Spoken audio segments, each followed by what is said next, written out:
So this video is going to shave shots off your score. Simple course management tips. We're going to run through 4 of the mistakes that I see a lot of golfers make. Really simple, without changing your golf swing. 4 tactics that you can take out onto the golf course that are guaranteed to shave shots off. Let's get started.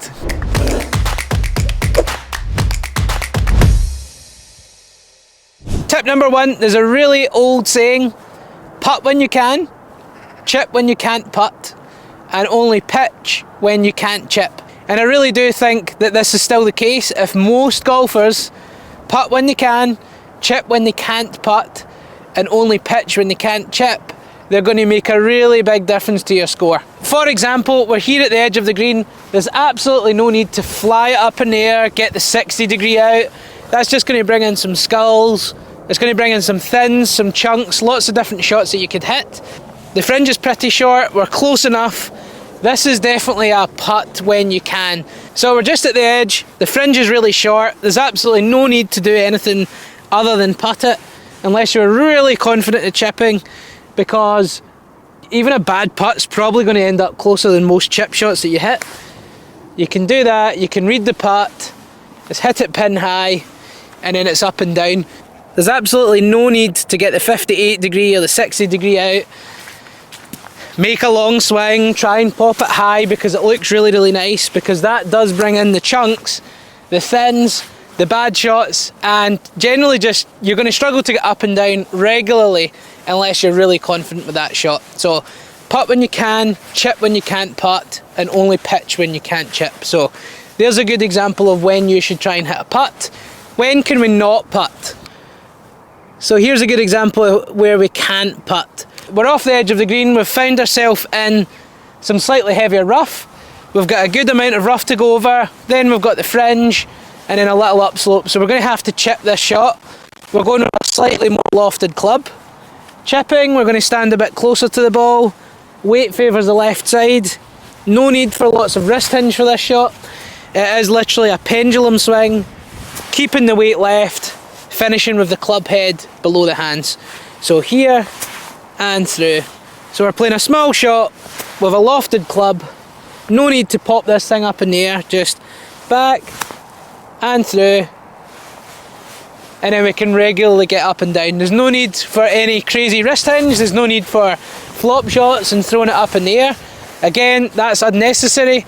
That can definitely help us hit the ball closer and get up and down more in those scenarios. So ask yourself the question, can I putt this? If the answer is no, move on to chipping. If you cannot chip it because you've got something in the way, then you need to go for a pitch shot. Here's another chip when you can example. Nothing in front, very flat. I've got 9-iron here. Let's just play a long chip and run with a 9-iron. Pendulum swing, narrow stance. End result is pretty good. So again, no need to throw this one up in the air. That's another example where you could chip when you can and only pitch when you have to. So here's a great example. Can I putt? No. Can I chip? Probably not. We're going to have to hit this ball quite high, land that ball on the green. So we're going to have to go for a high lofted club, and we're going to have to play a pitch shot. So keep asking yourself that question. We're going to set up. We're going to hit this pitch shot. So we've got a high lofted club. Lower the handle slightly. Nice light grip. Turning the body.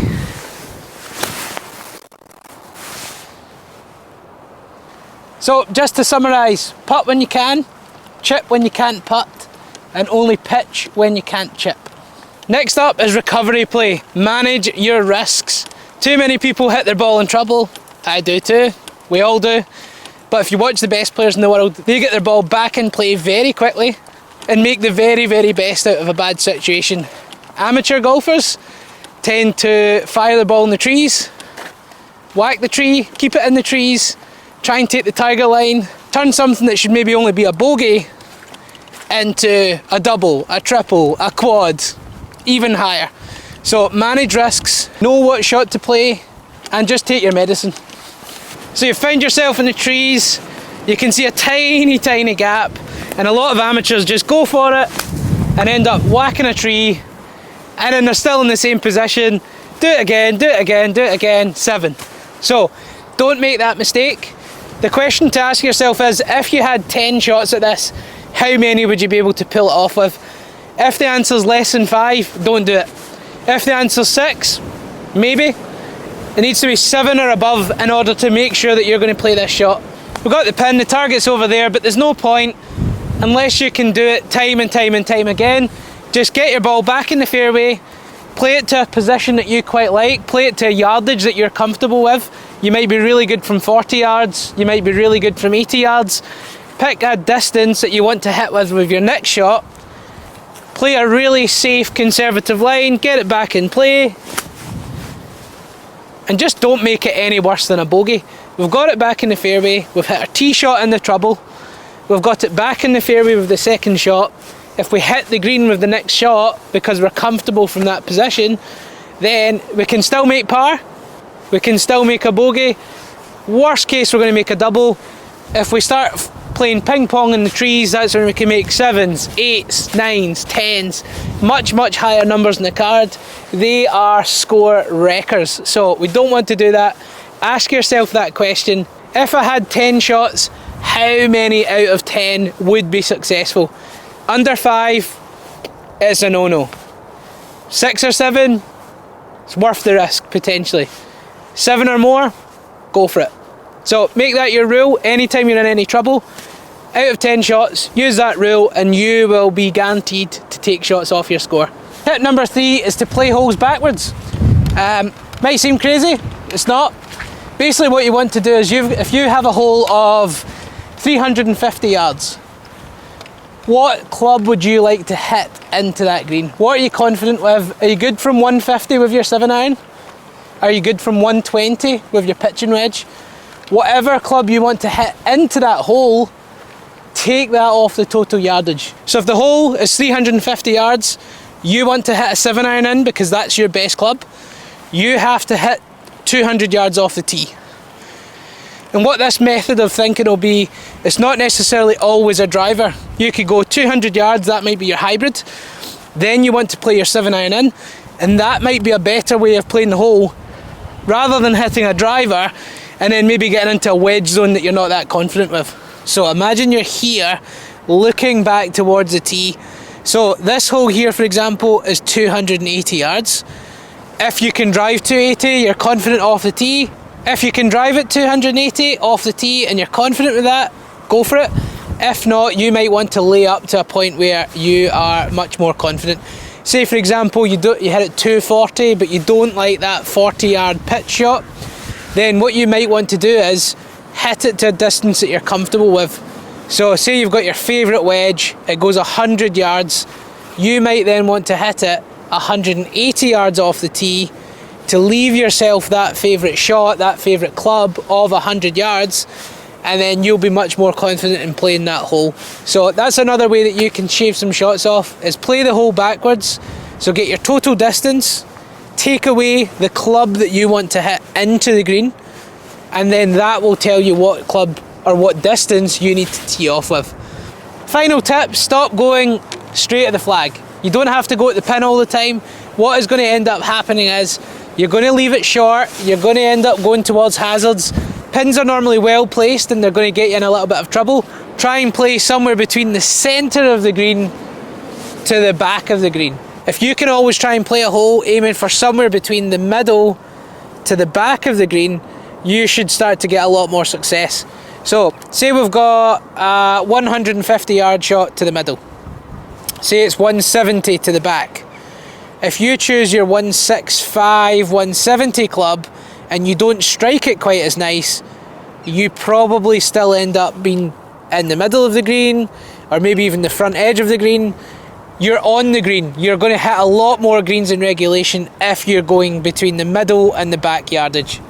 If you go at the flag and you hit it slightly heavy, then potentially you are going to miss short. And what's normally short of the greens?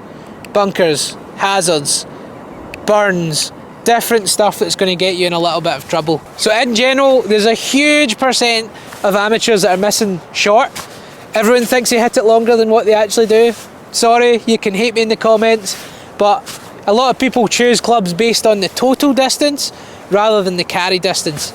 A lot of people think that they hit the ball much further than what they do, or a lot of people pick a club based on their absolute best shot rather than what their average distance is with that club. So if you can start to play somewhere between the middle of a green to the back of the green and always just work with that yardage, you will start to hit a lot more greens in regulation. And guess what? Those scores are going to drop as long as you're putting half decent on the day. So those are the 4 tips. That's the things that we want to try and do. Remember the saying, putt when you can, chip when you can't putt, and only pitch when you can't chip. That's tip number 1. Tip number 2, be risk averse. Get your ball out of trouble. If you cannot hit that shot at least 5 out of 10 times, don't do it. Hit your ball into safety, make a bogey rather than making a double, triple or quad. That is going to really help your scores. Play holes backwards, and basically what playing backwards is going to do, it's going to make you hit the clubs that you're good with a lot more often. You're going to think what club you use off the tee rather than just constantly smash driver. You're going to play clubs that you're good at, you're going to build your confidence, and in general you are going to score better if you do that. Finally, play somewhere between the middle yardage and the back yardage.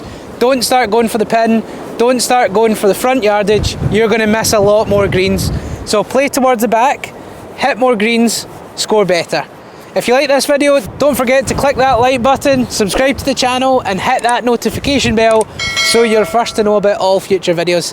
Click the links below for free golf tips through a newsletter, through a Skillist app, which is going to get you a free analysis, free video feedback, and I can coach you to better golf.